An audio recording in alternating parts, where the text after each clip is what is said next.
Hi, this is John again, the owner and developer of VectorDecks.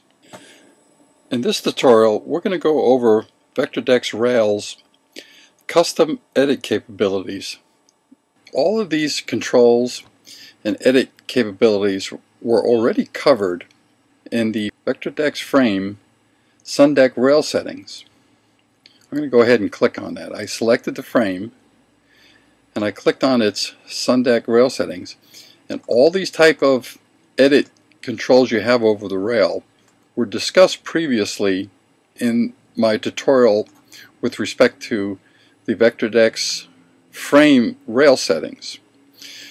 And that's really where you want to do all your work in. If you have multiple rails on the deck, you want to edit them through the frame. If you don't, they have to have their use deck info turned off in order to be independent from the frame. See, if I had it turned on and I go to the Rails settings, almost everything is grayed out.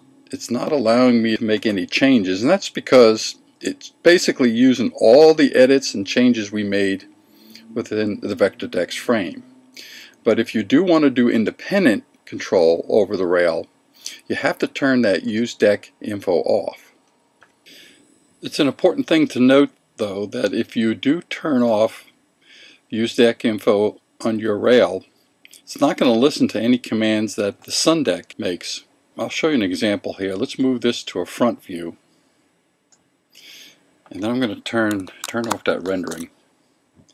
Now if I tell the deck that I want its z-coordinate, which would be the level from the surface area of the home, for example, if I want to drop that down 6 inches from the door sill of the home, let's make that a -6.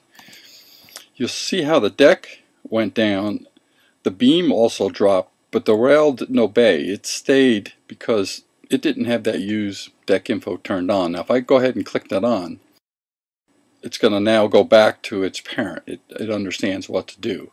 So it's important to note that if you do want to do any work with the rail independent from the deck, it's not going to listen to any commands that SunDeck frame gives.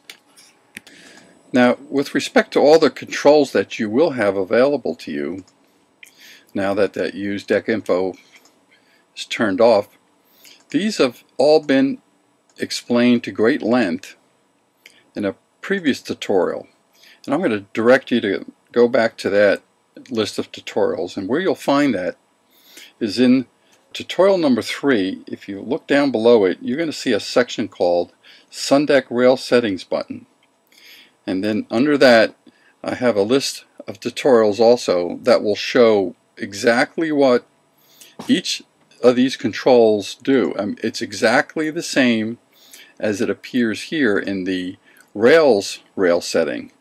The only difference is in this setting you have independent control, but when you use the use deck info, it's being controlled by the deck frame, and that's really where I encourage to use it pretty much at all times. But if you want to see how you can edit those rails and add different components and add different finishes and different kind of pickets, please go back to that SunDeck Rail Settings button. Click on those tutorials. They'll explain everything.